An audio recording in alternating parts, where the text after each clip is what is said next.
Momma Murdered A Podcast. I'm your host, AB. And this week on Momma Murdered A Podcast, we're covering a case that is truly, truly wild. This is the case of Katie Fusco. Fusco? I'm not sure. I read it a lot, but I didn't actually hear it anywhere. I didn't listen to anything.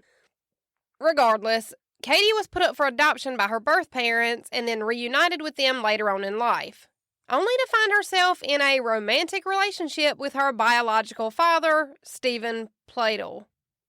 And this romantic relationship between father and daughter ended in multiple murders. This is a twisted, shocking, kind of unbelievable kind of case. And before I say let's get it, let me do a little light housekeeping. First off, I want to shout out the people who joined the Momma Murdered A Podcast Patreon family this month. So, Teresa, thank you, girl. You're amazing. I also want to give a shout out to Justin. You are very much appreciated, my guy. Also, my girl Lacey. She's been one of my biggest supporters from the very beginning of the podcast. And last, but definitely not least, Preston, a.k.a. Chris, a.k.a. Big No-No. He's been with me since Murder, Inc., and if you've been here since Murder, Inc., you're a real one. You can also join the Patreon family by hitting the Patreon link in the description box of this episode. You can also get your merch from the link listed below in the Jen and Claire Collection website link. And for the people that have already ordered their merch and gotten their merch, y'all start tagging me. I've got a few, but just tag me in everything. I want to see them all. And if you would like to do either one of those things and need help figuring out how or what to do, just shoot me a message on any of my social media pages. I respond to everybody. Or at least I try. So with that little bit of house cleaning being done, without further ado, let's get it. In a case like this with so many twists and turns, the best place to start is usually the beginning. So that's where we're going to start. Steven Pladl was born on April 6th in 1975 in Lovittown, New York. I don't know if I said that right. There wasn't a whole lot I could find on Steven's childhood and his early years, but what I could find is that Steven had a pretty volatile temper, and he displayed some pretty disturbing tendencies even as a young kid. Steven grew up living with his mom, where he found his love for guns, and he would carry that love for guns over into his adulthood. He was also often described as quiet and kind of weird. Very much the loner type, which is fine until we link all of these other things together that he did later as an adult, and then it's not so cool. Steven was reportedly pretty quiet, and he was bullied a good bit as a kid, and again, kids are assholes. They don't usually know the value of their words yet, and they just say whatever's on their mind. Steven was bullied by his classmates and peers because he would often wear the same shirt to school, which, if I'm not mistaken, was like a sports jersey type of thing. Steven was also very much the loner type, like I said, and that didn't change much as he got older. When Steven was 20 years old in 1995, he'd started looking for love on different internet chat rooms, which I did not even realize that there were internet chat rooms in 1995, but I guess there were. And he would eventually stumble across Alyssa Garcia on one of these internet chat rooms. Steven was 20 years old, and Alyssa was only 15 years old when the two started chatting. So we're starting off strong with the red flags already. With Alyssa being 15 years old and Steven being 20, this seems an awful lot like grooming and manipulation to me, and I realize that a 5-year age gap is really not that big of an age gap, but I feel like it definitely is when you're 15 and 20. You are in two very different phases in life and have very different mindsets, goals, like priorities. 15 and 20 are way different. They're completely different.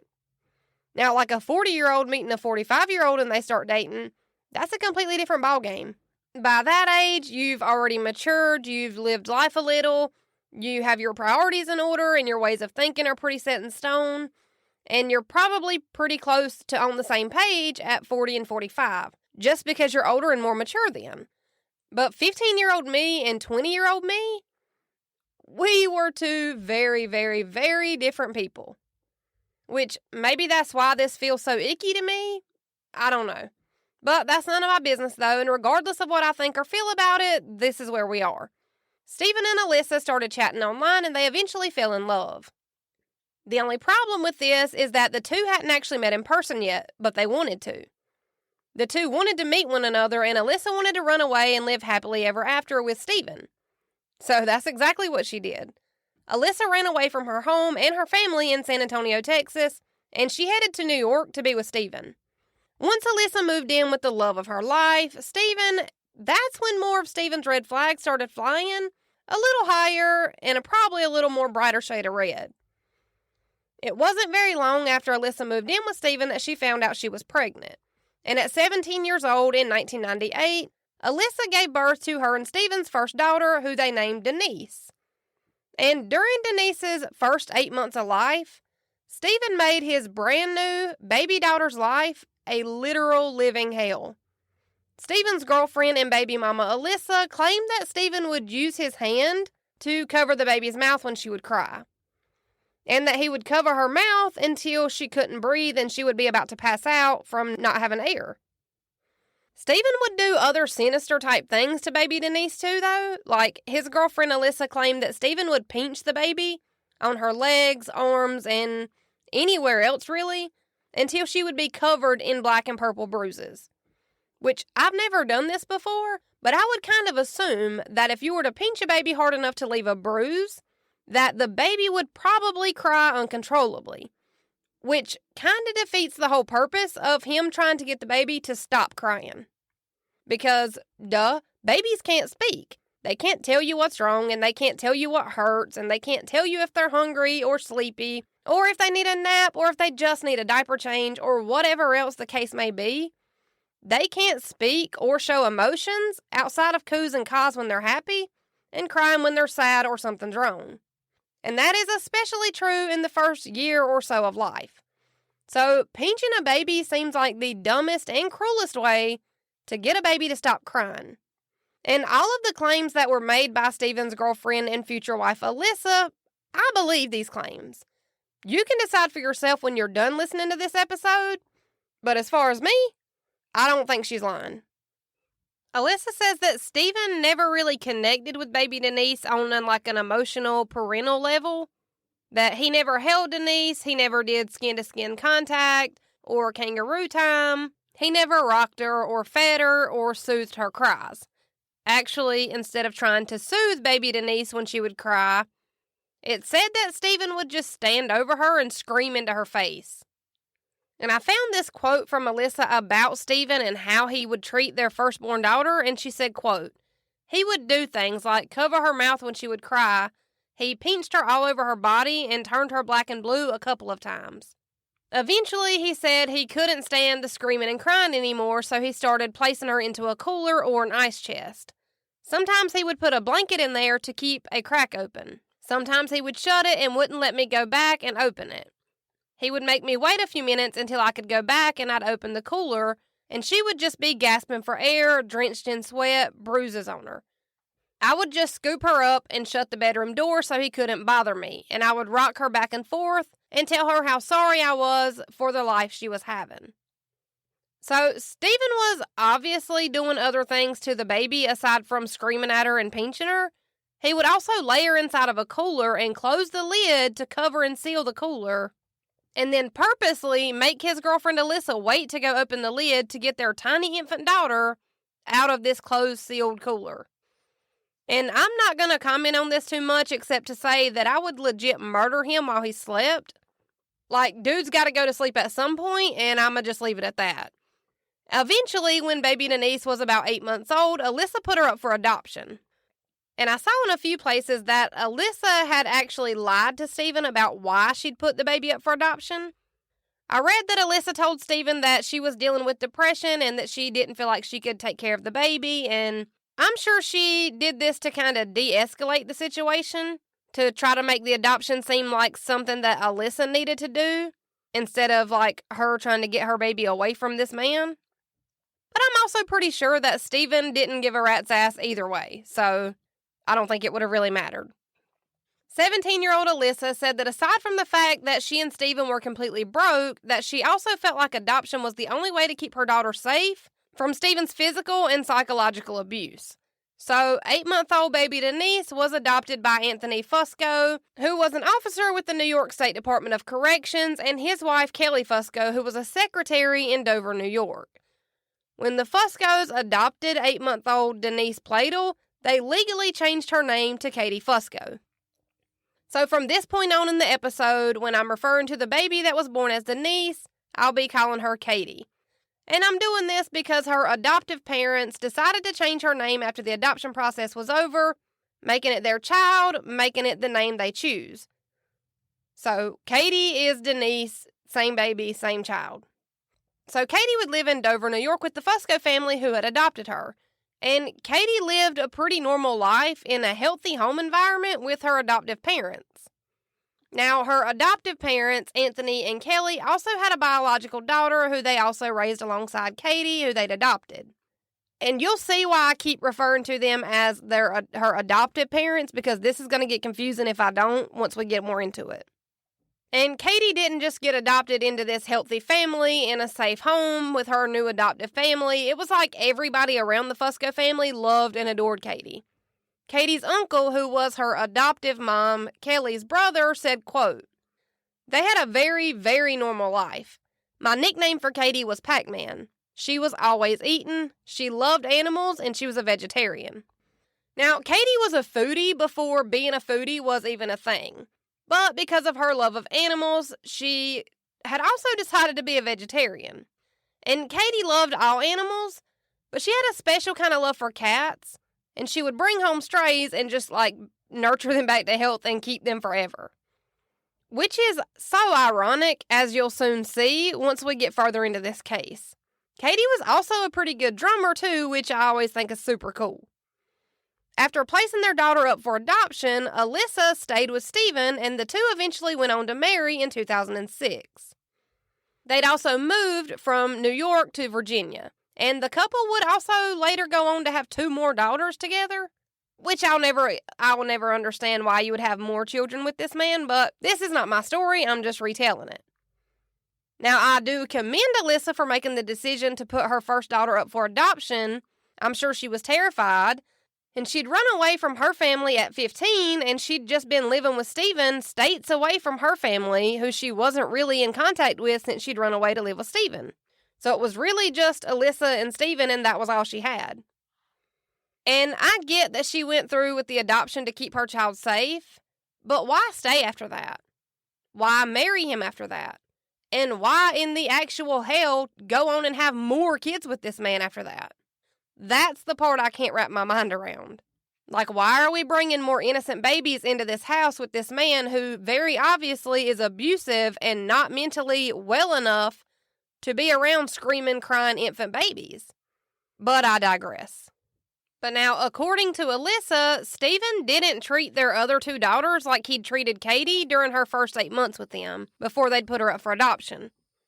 And even though he wasn't doing the same things to their other 2 daughters that he'd done to Katie, he was still violent, and he still couldn't control his temper, or his rage, or his anger. And on top of all that, Steven's temper and violence seemed to gradually be getting worse. And even though he wasn't as mean or as violent with their next 2 daughters, like he had been with Katie when she was a baby, Steven still wasn't what I would call a good dad. Alyssa retold a story about one of their younger 2 daughters, something that had happened to her when she was about 3 years old. So this would have been after Katie was adopted by Anthony and Kelly, but Alyssa says that when one of their younger daughters was about 3, that she'd had an accident in her pants and wet herself. And Alyssa had been at work when this wetting accident happened, but that Steven made their daughter stand in the tub, still wearing her pissy-covered clothes for hours until Alyssa got home from work. Alyssa said that once she finally got home from work and she learned that Steven had basically been teasing and mocking their 3-year-old daughter for having an accident, that's when Alyssa went into the bathroom where Steven had made their 3-year-old stand in the tub for hours, covered in her own urine. And once Alyssa walked into the bathroom and her daughter saw her, she said that her 3-year-old daughter was trembling when she asked her mom, Alyssa, if she was allowed to come out of the bathroom now. And I'm sorry, anybody who can berate a child at any age is like a sick person. You really should talk to somebody about that if that's you. And anyone who can let any child, not just your child, any child, stand in their own urine-soaked clothes for hours and hours after you've already mocked them and made fun of them probably shouldn't be around kids at all. Imagine being a grown-ass adult and making fun of a 3-year-old for having an accident. Imagine that. It is insane to me that she even left their kids alone with Steven in the first place. But in the same breath, Steven also never could keep a job, so somebody had to work, and there aren't very many jobs where you can take your 2 kids to work with you. So I can kind of understand why she left the kids home alone with him, but I don't have to like it. Then there was another story that Alyssa told about one of her daughters that she and Steven had after they'd given Katie up for adoption. And one of their daughters was special needs. Now, with that being said, Alyssa said that Steven would always refer to their special needs daughter as a retard or call her retarded. I'm sorry. What? Wait.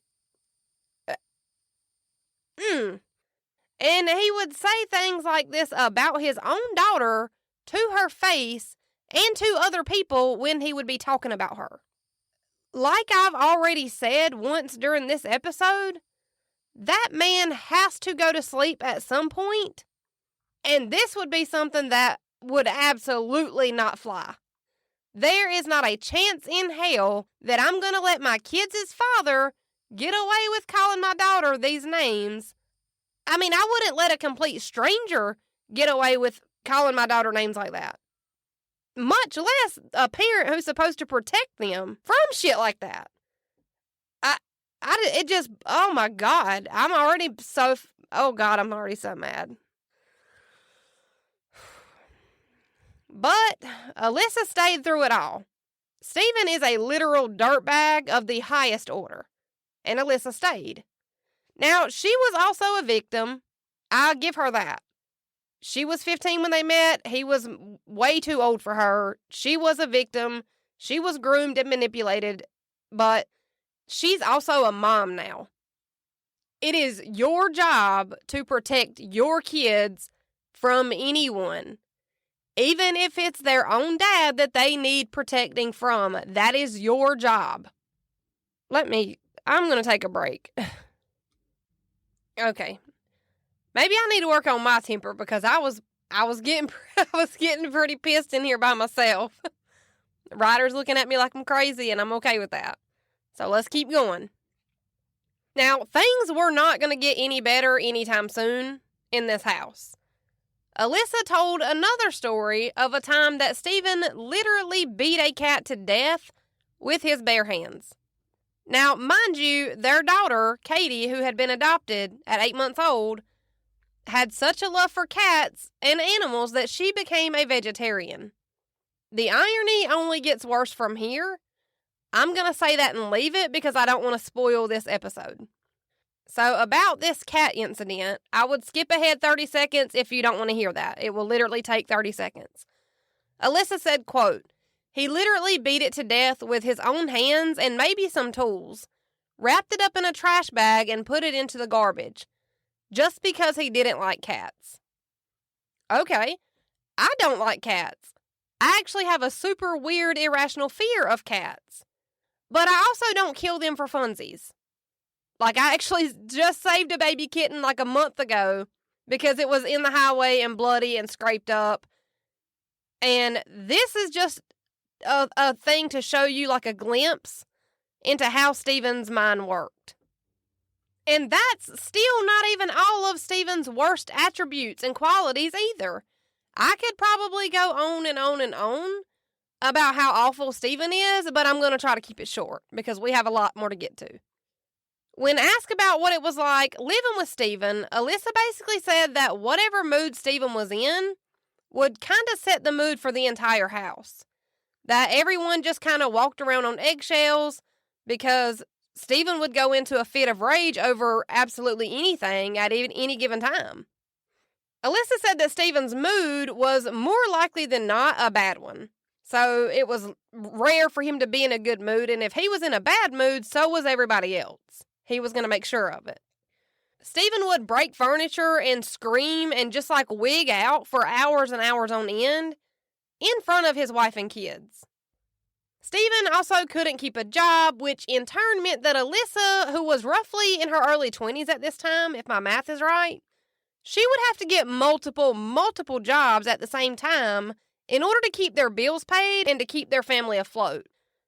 And even though Steven couldn't keep a job, he somehow had a few different guns, somewhere between 3 and 5 guns, actually. Now, my husband is an avid gun collector. We probably have anywhere from 15 to 25 guns. But my husband also works and busts his ass to be able to buy those things, and he also doesn't have like a raging temper and outburst of violence either. So this is already a bad combination with Steven and his love of guns. I'm telling you, I can feel it in my bones. But let's get back to Katie. Katie hadn't had to deal with all of Steven and Alyssa's family trauma once she was adopted by her new loving and supportive parents. She was thriving. She was fueled by her love of art, and I found a quote by Katie that said, quote, "A pen and something to draw on became a safe place for me. Ink became my weapon against rules and regulations. To be short, for me, a life without art is no life at all." Katie loved drawing and art so much that she was known in her high school for the comics that she would draw. Katie had even planned to go to community college, and then she'd planned to move to New York City, where she would try her shot at digital advertising as a career. But none of that would happen. Katie knew that she was adopted, and she had this burning curiosity to meet her birth parents because she was only 8 months old when she was adopted.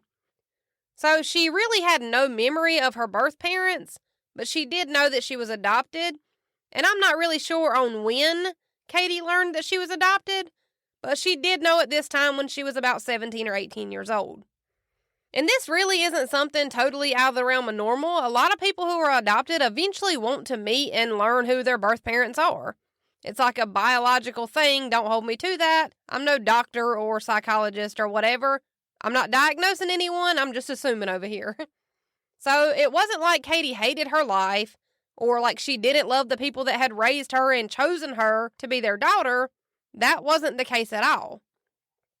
Katie had actually come from a really good family, like super supportive, maybe even a little too supportive. But she loved her adoptive parents. But meeting her birth parents was something that she really wanted to do. And Katie was eventually able to track down her birth parents in August of 2015. And Katie was able to use social media and the glorious thing that is Google to find them and reach out to them.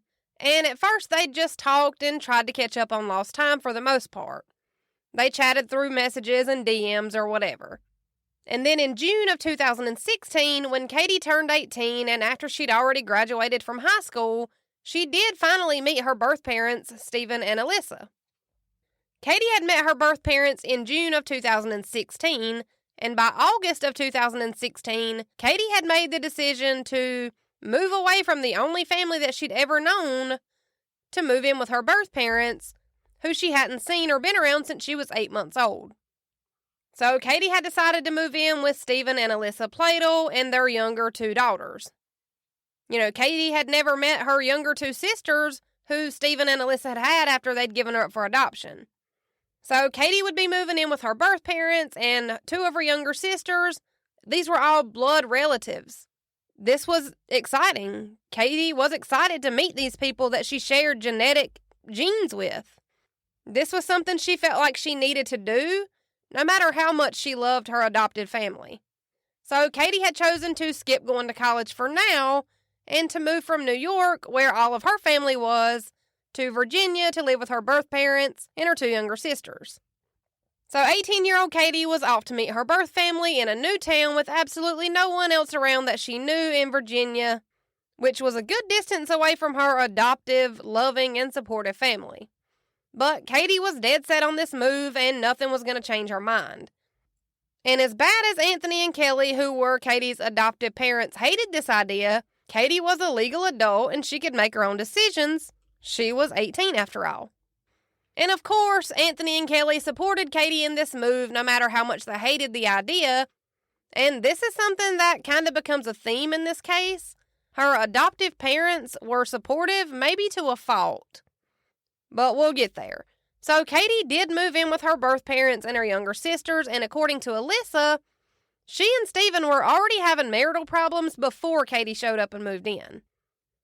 Alyssa also claimed that she and Steven were already sleeping in separate bedrooms by the time that Katie showed up and moved in with the family.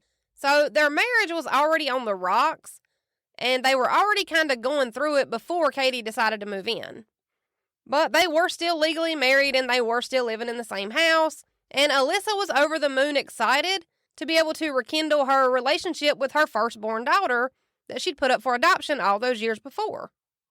But as excited as Alyssa was to be able to start rebuilding her relationship with Katie, it seemed like Katie was developing a closer relationship with her dad, Steven. Which makes sense, really, if you think about it. Katie and Steven were able to spend ample amount of time together because Alyssa had to work multiple jobs in order to keep the family afloat, just like she'd always done. So Katie and Alyssa weren't able to spend as much time together, like quality time, like Katie and Steven had been able to, because of how many jobs Alyssa had to work since Steven couldn't hold down a job. And Katie and Steven would spend hours and hours together doing who knows what, and Alyssa would be at work at a T-Mobile store. And at first, Alyssa was kind of glad that Steven and Katie were building this close relationship and bonding with one another, especially since Steven had never tried to have a father-daughter bond with Katie when she was an infant before she was put up for adoption. So to Alyssa, this seemed like a good sign. But soon, things got real weird real fast. And not in a good way. Steven didn't try to find a job and become a productive and contributing member of society or anything like that just because Katie had showed up. No. Steven instead started changing the way he dressed. He started wearing skinny jeans and fitted t-shirts. He'd shaved his facial hair and grew his hair out super long, probably in an attempt to make himself appear younger than he actually was. Steven was beginning to look more and more like someone who was around the same age as Katie, instead of looking like someone who was old enough to be Katie's dad, which he was Katie's dad after all. But Steven very much looked his age before Katie moved in with the family, and then after Katie moved in, he was very obviously trying to make himself look younger than he actually was. And Katie had only been living with Steven and Alyssa for a few weeks when Alyssa started to notice that Steven was sleeping in the floor of Katie's bedroom now. And Alyssa was on the same page as me as far as this is a little bit weird for Steven to be sleeping in the floor of Katie's bedroom.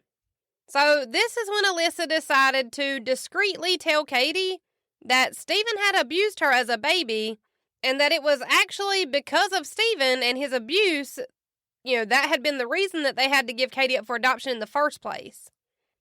And Alyssa even asked Katie why Steven was sleeping in her room and not in the same room that he had been sleeping in before Katie came to live with him. Because remember, Alyssa says that she and Steven's marriage was already on the rocks when Katie moved in, and that Alyssa and Steven had already been sleeping in separate bedrooms. So it's not like Steven didn't have a bed already and he just decided to sleep in Katie's floor. No, Alyssa and Steven had already been sleeping in separate rooms, and he still had a bed he could sleep in now, but he was actively choosing to sleep in Katie's floor instead. Now, according to what Alyssa said, after she told Katie about Steven being abusive to her as an infant and, him and his abuse being the reason that they had to put Katie up for adoption, Alyssa says that Katie didn't really seem too bothered by learning all these things that Steven had done to her as an infant. It didn't really faze her in the slightest. So since talking to Katie hadn't really worked, Alyssa decided to finally speak up to Steven and confront him about why he was sleeping in the same room as their 18-year-old estranged daughter. And according to Alyssa, when she confronted Steven, he got super pissy, super 5-year-old tantrumy, and told Alyssa that it was none of her business right before he and Katie left the house together. And I'm not sure what her breaking point was or why she waited this long to finally leave, but a few months after Katie moved in with Steven and Alyssa in November of 2016, Alyssa finally took her 2 youngest daughters and she left Steven for good. And Alyssa didn't just leave Steven and take their 2 youngest daughters with her. She went ahead and filed for divorce also. So after all the shit that she had stayed with Steven through, that really makes me wonder what her breaking point was. Like, what was the last straw that finally made Alyssa leave Steven and file for divorce? Now, Alyssa had taken her and Steven's 2 youngest daughters with her when she'd left Steven and filed for divorce, but Katie had opted to stay with her dad, Steven, in the house that Alyssa and Steven had shared together up until Alyssa left. But Alyssa and Steven would share custody of the 2 younger girls, Katie's biological younger sisters, so the 2 younger girls would go stay with Katie and Steven on Steven's days. And this seemed to be working out way better for everybody at first. Alyssa was finally free from her abusive husband. Her 2 youngest girls weren't having to live in this toxic environment anymore. But Katie had chosen to stay in the house with Steven instead of moving with Alyssa and the 2 younger girls. And like I just said, this all seemed to be working out fine for everyone at first. But then on May 23rd of 2017, Alyssa would stumble across something that would change everything. Alyssa was going through some things that belonged to one of her younger 2 daughters when she found a journal, or a diary type of book. Alyssa picked this journal up and started flipping through the pages, and Alyssa read and read and read until the words on the page made her nauseous, like physically nauseous. In this journal that belonged to one of her younger daughters, Alyssa read about how the girls' dad, Steven, had instructed them to not tell people that Katie was their sister anymore, that the girls were told to tell everyone and anyone who asked that Katie was their stepmom. Now, in case you're confused up to this point, I'm going to break it down. Katie is Steven and Alyssa's oldest daughter who was given up for adoption. When Katie turned 18, she found Steven and Alyssa and decided to move in to reconnect with her biological parents and sisters. Shortly after Katie moved in with her biological parents, Alyssa finally left Steven. Now, Alyssa's reading that Steven wants the younger 2 girls to refer to Katie as their stepmom. So now Steven is telling the 2 younger girls that their sister is going to be their stepmom. You catching my drift here? You picking up what I'm throwing down? Katie was their blood sister, and all 3 of the girls were blood and biologically Steven's and Alyssa's. They weren't half-sisters, they weren't stepsisters. They had the same mom, the same dad, biologically related. So if Steven is telling the 2 younger girls to call Katie their stepmom, then that must mean that something fishy's going on between Katie and her biological dad, Steven. But Steven instructing the 2 younger girls to call Katie their stepmom wasn't the only thing that Alyssa read in that journal that belonged to one of the younger 2 girls, who was still going over to Steven's house on his days, since Steven and Alyssa still shared custody of the 2 younger girls. So that wasn't all Alyssa read in this journal entry. She also read that Katie was pregnant, and that Katie wasn't just pregnant, that Steven had told the younger 2 girls that the baby in Katie's belly was also his baby. So that would mean that Katie and her biological dad were having a baby together, and I'm sorry, where'd they do that? No, ma'am. In case I lost you, Alyssa and Steven are Katie's biological parents, and they recently separated, so of course, when Alyssa reads all of this, she immediately calls Steven and asks him what the hell is actually going on. Alyssa just flat out asked Steven if Katie is pregnant with his baby, and he legitimately told her, and I quote, "I thought you already knew." Nah. So now with this new information, Alyssa started piecing things together. Steven had been pushing to hurry up and finalize the divorce, so Alyssa asked if he was also trying to marry Katie, his literal biological daughter. And she also asked if that was the reason why he was in such a hurry to get their divorce finalized. And again, Steven doesn't even try to hide it or deny it. He told Alyssa, yes, that Katie was pregnant with his baby, that yes, he was trying to marry Katie, and that yes, that was the reason he was trying to fast-track their divorce. Steven also told his soon-to-be ex-wife and Katie's biological mom, Alyssa, that Katie's adoptive parents already knew about the baby and the soon-to-be marriage, And Steven said that Katie's adoptive parents weren't thrilled about the idea at first, and that they didn't really like the idea, but they had come to accept it because this is what Katie wanted. Are you catching my drift with the being too supportive thing yet? Because we're not even close to done. So this is the same point that Alyssa hangs up with Steven and immediately afterwards called the police to report the incest that was happening between her husband and her oldest daughter. So Alyssa made the call to the police on the same day that she found these journal entries, which was May 23rd, 2017.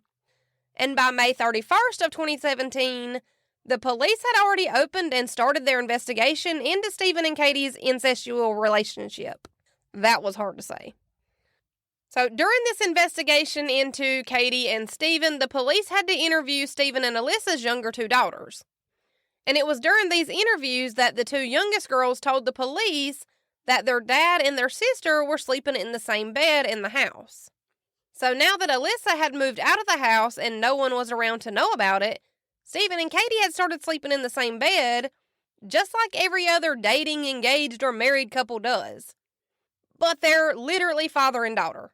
Biologically, legally, genetically, father and daughter.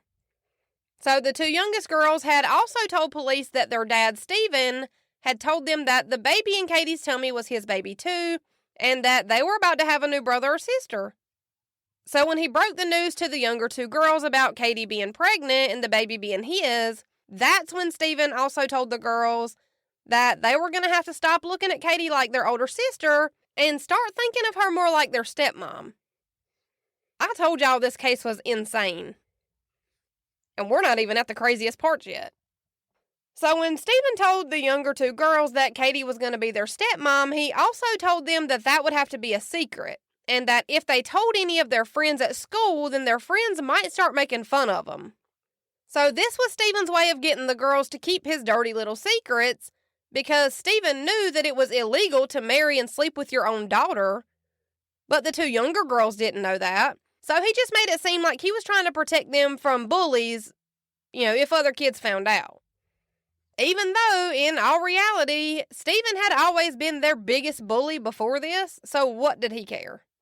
And police do have to do their due diligence and investigate these cases further, so, no one has been arrested yet. And it was pretty soon after the police in Virginia had started investigating Steven and Katie's relationship that Steven and Katie packed up and moved to Knightdale, North Carolina. Because people in Knightdale, North Carolina didn't know that Katie was Steven's daughter, so they could just live their life just like every other couple in America there. No one would know that they were incest. And it wasn't really that long after Katie and Steven moved to North Carolina that Steven and Alyssa's divorce was finalized. And y'all, oh my God. It was only 2 months after Alyssa and Steven's divorce was finalized, and after Steven and Katie had already moved to North Carolina, on July 20th of 2017, that Steven and Katie would tie the knot at a wedding ceremony in Maryland. Yeah, you heard that. I didn't mess that up. That was not a typo. This man just married his daughter, and we gotta keep it moving. Now, Katie's adoptive parents attended this wedding, and they smiled through the pictures and looked excited for their daughter. And this is what I mean when I say that Katie's adoptive parents were maybe a little too supportive. Maybe supportive to a fault. And I will be sure to post these wedding pictures, because even though this wedding took place in 2017, it legitimately looks like a commercial for a 2002 wedding venue. It is so cringy. And it's probably because when you're looking at it that you're looking at a father and daughter getting married and being excited about it. But I'm going to let you make that call when you see it yourself. Katie would also upload her wedding pictures to her social media page, like lots of newlyweds do. But most newlyweds also aren't father and daughter. But I'm going to stop. I'm going to stop.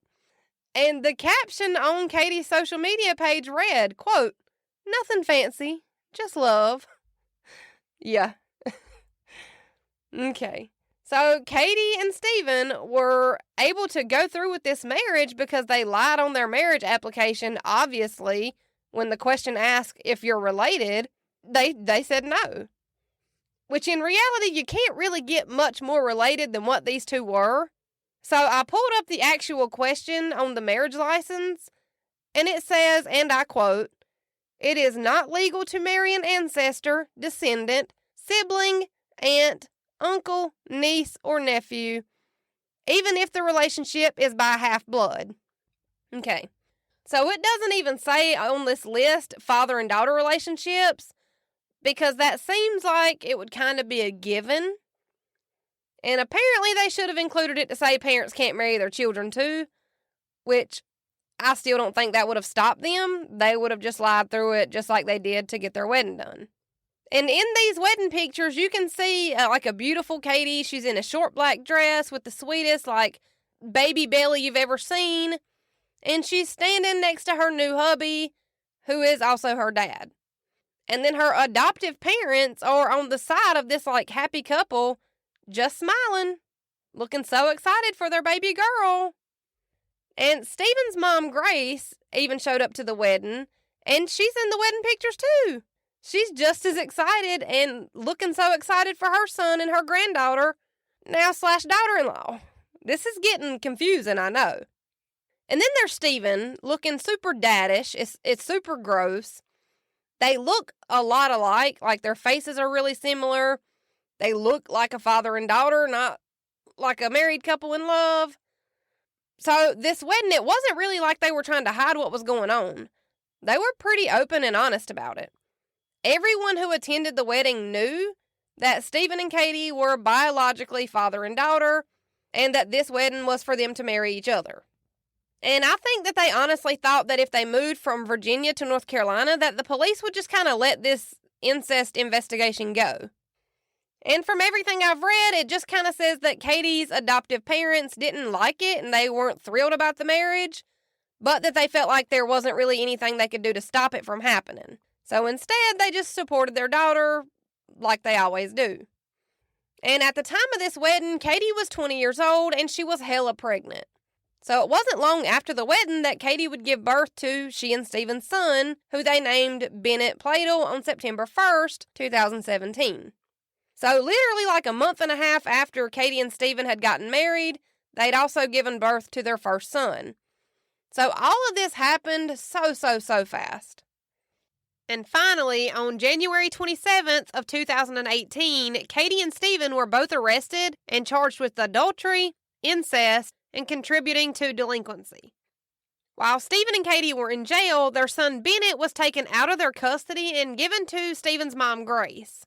And while the newlywed father-daughter duo were in jail, Steven's attorney released a statement saying, quote, "This is an 18-year-old girl who shows up at the doorstep of a 40-year-old man who's going through difficult times with his wife. They have a bond because they are biologically related, but they never knew each other before they had a sexual relationship. He was head over heels in love with her, so much so that he outweighed the issue of them being biologically related. And I'm telling you, if this isn't the truest form of an attorney saying whatever they need to because you're paying them, I don't know what is." A GoFundMe was set up for Katie, and it is wild to me that there are people who were supporting Katie and even people who donated to this GoFundMe. The GoFundMe basically just said that Katie and Steven were just two people in love and that the state didn't like that they were also father and daughter, so the state just jerked their baby away from them and threw them in jail. And yeah, that's usually what happens when you commit a crime. You get thrown in jail. And incest is illegal. So Steven and Katie were both released from jail on bond, and then they were court-ordered by the judge not to see each other. So I guess Katie really wasn't trying to go back to jail, because instead of going back to live with Steven, she moved in with Anthony and Kelly, her adoptive parents, in New York. Steven wasn't allowed to return back to North Carolina, so he was just kind of living out of cheap motels in Virginia, for the time being at least. But then on March 16th, the judge basically told Steven that they wanted him out of Virginia while they waited for his trial to start, so him not being able to go to North Carolina, that restriction was lifted. And the judge may have done this because Steven's house was in North Carolina, so maybe that's why the judge lifted the restriction and basically told Steven to get out of Virginia.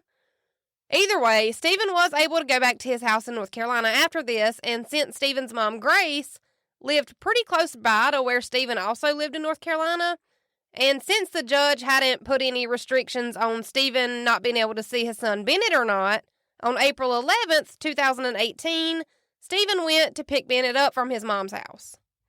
The judge had restricted Steven and Katie from being able to see each other, but neither one of them were ordered to stay away from their son Bennett. So on April 11th, 2018, Steven went to his mom Grace's house to pick his son Bennett up. And Steven had called his mom Grace and told her that he was coming to get Bennett, and that afterwards, he and Bennett were going to drive to New York to see Katie, and then he was going to drop Bennett off with Katie in New York while he was there.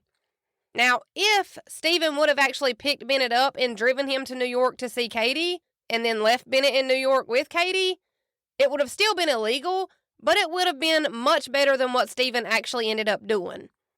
But what Steven didn't tell his mom Grace when he called and told her that he was on his way to take Bennett to Katie is that when he'd talked to Katie earlier that day, she'd basically told Steven that she was done with this relationship, that she was done with him, that she was done with their marriage, and that it was over between the two of them.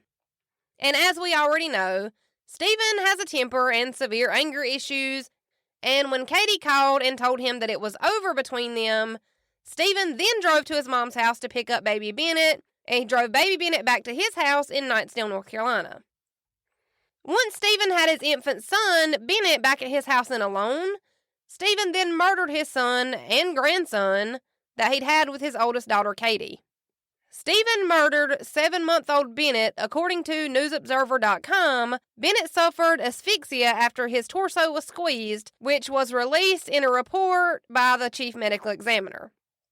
So you'll see things that say Bennett was suffocated or that he was shot, but I haven't seen an actual medical report, so this is all speculation on my part from what I've read all week while I've been doing the research on this case.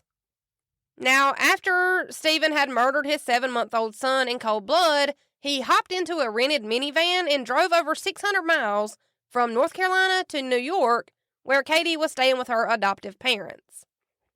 After driving all night long to get from North Carolina to New York, on April 12th, 2018, Steven parked across the street from Katie's adoptive parents' house in a parking lot. And he waited. He just waited there.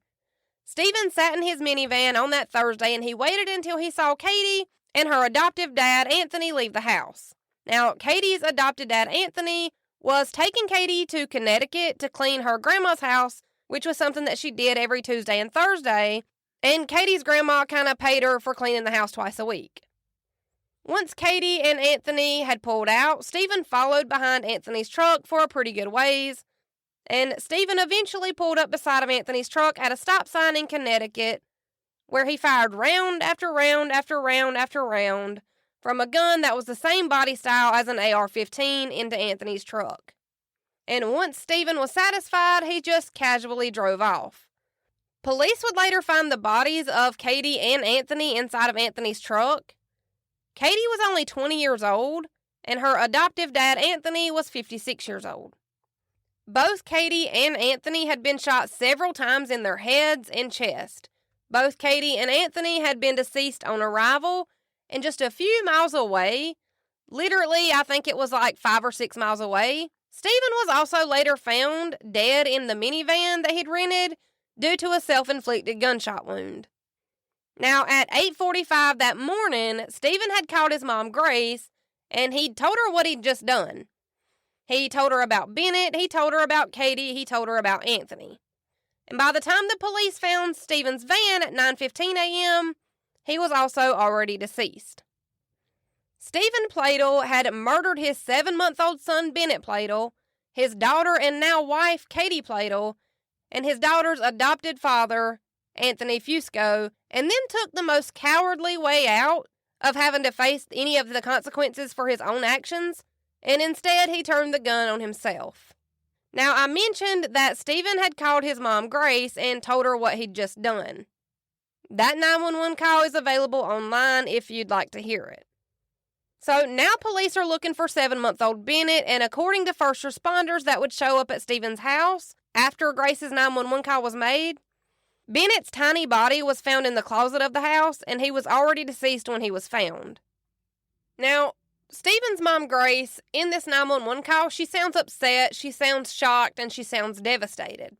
But obviously, Grace never really told Steven no about anything. She went to his wedding knowing that Steven was marrying his own daughter. She let Steven come and get Bennett, even though she thought that Steven was taking Bennett to Katie, which she knew full well he had a court order not to be around Katie. And she let him come in and get the baby anyways. And I feel like a lot of this could have been prevented if people would have just done more. And I realized that Katie was a victim in more ways than one in this case. She was abused as a baby, adopted into a loving home, and then once introduced to her birth parents again, she was manipulated and groomed by her father, Steven, which is the same thing that Steven had done to his first wife, Alyssa. Alyssa had been 15 when she ran away to be with Steven, and since she'd run away, the only person that she really had was Steven, no matter what kind of person he was, and no matter how awful he was to her. So that just goes to show what kind of person Steven Pladl was and how good at grooming and manipulation he was. Police were supposed to have seized all of Steven's guns when he was arrested and let out to await his trial. But Steven's ex-wife Alyssa claims that she warned police that even though Steven had never been able to hold down a job, that he was an extremely talented carpenter and that he'd probably carved out some kind of hidden compartment in his house in North Carolina to be able to hide a few guns from their searches. Alyssa also claimed that she told police before they let Steven go on bond that he was violent and that he was dangerous. But since Alyssa had never reported any of the abuse that she'd suffered at the hands of Steven throughout their marriage, there was really no record that said that he was anything more than a loving, dedicated father and husband. So they did let him out on bond. Alyssa later said about these murders, quote, "I knew from the very beginning that I had to get Katie away from him to give her a chance in life. Ultimately, Steven just finished off what he'd started 20 years earlier." Which is just so sad to me, because it almost seems like Alyssa saw this coming when Katie was still an infant named Denise in her care. Like, mother's intuition, maybe she couldn't tell when, but she knew that something bad was going to happen, which is why she put her daughter in the adoption process to start with. Katie, her son Bennett, and her adoptive father Anthony all had their funeral services together on April 20th of 2018 in Dover Plains, New York. So this is probably where I'm going to end this, because this is already such a sad, twisted, sick case. But I have 2 questions to leave you with. Was there something going on between Katie and Steven before Katie moved to Virginia? Is that why Katie was in such a hurry to move to Virginia to join her birth family to start with? Because it kind of makes me wonder. Because their relationship seems to have started almost immediately after Katie moved in. My second question, and I honest to God want y'all to let me know what you think about this one. Would Bennett be considered Katie's son or her brother? Or both? Like, I don't know how that would work as far as, like, a biological sense. Because Katie and her son Bennett had the same dad, who was Steven. But Steven was also Katie's husband. So would that make their son that they had together Katie's son and her brother? I'm genuinely curious about this question. Y'all let me know what y'all think. This was a rough one. It was a little bit different than what we normally do. But it's important and it's a little more recent. 2018 wasn't that long ago. So I think that's all I have for you. Go get your merch. Tag me in your pictures. Go join the Patreon. It's fun over there. And let's do it again. Same time, same place, next Wednesday. See you then. That's how my mama murdered a podcast.